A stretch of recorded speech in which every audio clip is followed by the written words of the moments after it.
Thank you for joining with me. We are in A Course in Miracles, Foundation for Inner Peace, 3rd edition. We are picking up in Chapter 14, Teaching for Truth, and this is Section 6, The Light of Communication.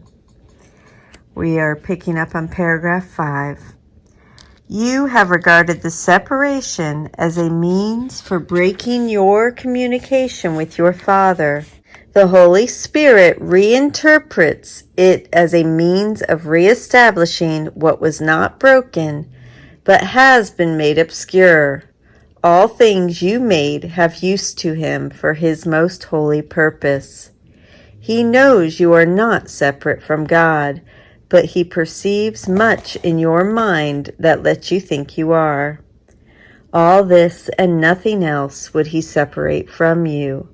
The power of decision which you made in place of the power of creation, He would teach you how to use on your behalf.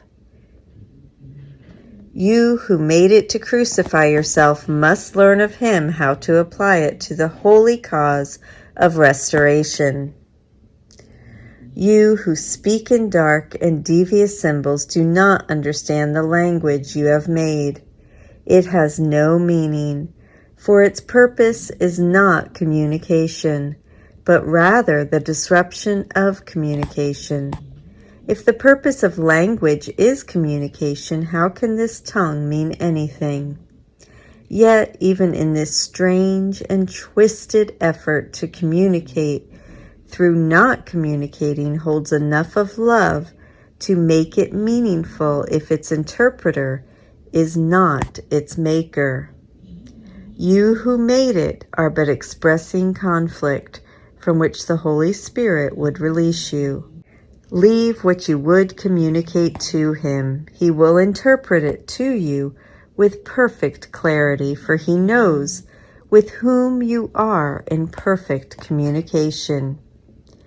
You know not what you say, and so you know not what is said to you. Yet your interpreter perceives the meaning in your alien language.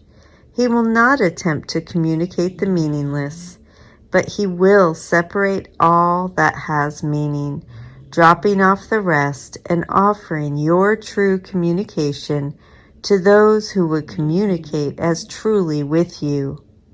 You speak 2 languages at once, and this must lead to unintelligibility. Yet if one means nothing and the other everything, only that one is possible for purposes of communication.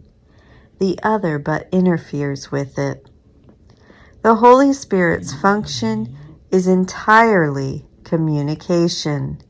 He therefore must remove whatever interferes with communication in order to restore it. Therefore keep no source of interference from His sight, for He will not attack your sentinels. But bring them to Him and let His gentleness teach you that in the light they are not fearful and cannot serve to guard the dark doors behind which nothing at all is carefully concealed. We must open all doors and let the light come streaming through. There are no hidden chambers in God's temple. Its gates are wide open to greet His Son.